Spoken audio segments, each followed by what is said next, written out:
এটি একটি পাথর। আবার অনেকেই বলে যে এটি কচ্ছপের মাথা, কিন্তু একটু ভালো করে দেখলে আপনি বুঝতে পারবেন যে এটি আসলে একটি সিগারেট। আর এই সিগারেটটি একবার দেখে ফেললে এটিকে আর ইগনোর করা সম্ভব নয়। আপনি যতই চেষ্টা করুন এই ছবিটিকে আগের মতো একটি দেয়াল রূপে দেখা, কিন্তু আপনি কখনোই এটিকে আগের মতো দেখতে পারবেন না। আর এখন থেকে প্রত্যেকবারই এই ছবিটিতে থাকা মাঝের এই সিগারেটটি আপনার চোখে সবার আগে পড়বে। এই দুটি বক্সের মধ্যে নিশ্চয়ই আপনার মনে হচ্ছে যে কালো বক্সটি লাল বক্সটি থেকে আকারে বড়, কিন্তু আসলে এই দুটি বক্সই সমান। এটি আসলে মস্তিষ্কের একটি ধোঁকা। এই দেখুন একটি ডামি বাড়ি, এটির চালে দুটি বল রাখা হলো, কিন্তু কিভাবে? বাড়ির চালটি তো ঢালু, আর ঢালু জিনিসে গোলাকার বস্তু রাখলে তো সেখানে তা থাকার কথা না। আসুন এবার আসল ঘটনাটি দেখা যাক।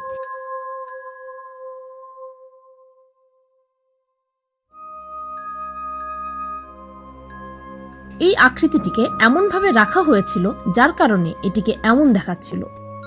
আপনার নিশ্চয়ই মনে হচ্ছে যে এই দুটি আকৃতির রং 100% একে অন্যের থেকে আলাদা। তাহলে আজ থেকে নিজের চোখকে বিশ্বাস করা বাদ দিয়ে দিন, কারণ এই দুটি আকৃতির রঙই এক। বিশ্বাস না হলে নিজেই দেখে নিন।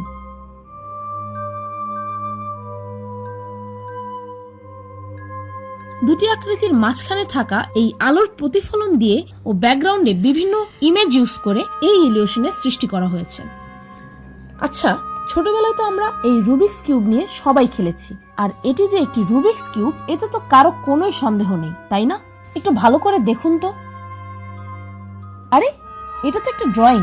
এ ধরনের ড্রয়িংকে 3D ড্রয়িং বলা হয়। এ ধরনের আরো অনেক ড্রয়িং আছে যা পৃথিবী বিখ্যাত হয়েছে, আর এ ধরনের ড্রয়িং এ পার্সপেক্টিভ ও অ্যাঙ্গেল অল্টারেশনের মাধ্যমে এমন ইলিউশনের সৃষ্টি করা হয়। পৃথিবীর বিভিন্ন দেশে রাস্তায় এই 3D আর্টের ব্যবহার করা হয়, আর এর কারণে গাড়ি স্লো ডাউন হয়ে যায়, যার কারণে অ্যাক্সিডেন্টের পরিমাণ অনেক কমে আসে। এখানে একটি কাগজে দুটি অ্যারো আঁকা হচ্ছে। এখন আমি এই অ্যারোগুলোর সামনে একটি গ্লাস রাখবো ও তারপর এই গ্লাসে কিছুটা পানি ভরবো। জাদু! অ্যারোগুলোর ডিরেকশনই চেঞ্জ হয়ে গেল। এখন আমরা দেখব আজব কিছু ড্রয়িং যা এমনভাবে ডিজাইন করা হয়েছে যেন এ ধরনের লম্বালম্বি দাগের পেপার ছবিগুলোর মধ্যে স্লাইড করলে ছবিগুলো অ্যানিমেট করা শুরু করবে। এখানে কোনো ধরনেরই ভিডিও এফেক্ট দেওয়া হয়নি, বরং এটি আমাদের মস্তিষ্কেরই একটি ভ্রম। এবার চলুন দেখে আসি কিছু সেলিব্রিটির ছবি। তবে ছবিগুলোকে সরাসরি দেখবেন না, বরং মাঝখানে থাকা এই প্লাস চিহ্নটির দিকে ফোকাস করুন।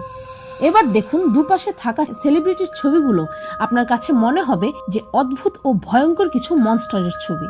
এটি এজন্যই হয় কারণ যখন আমরা মাঝে থাকা সেই প্লাস চিহ্নটির দিকে তাকিয়ে থাকি, তখন দুপাশে থাকা দুটি ছবিকে খুব কম সময়ই আমাদের ব্রেইন প্রসেস করতে চায়, আর রেজাল্ট স্বরূপ আমরা এমনটা দেখি।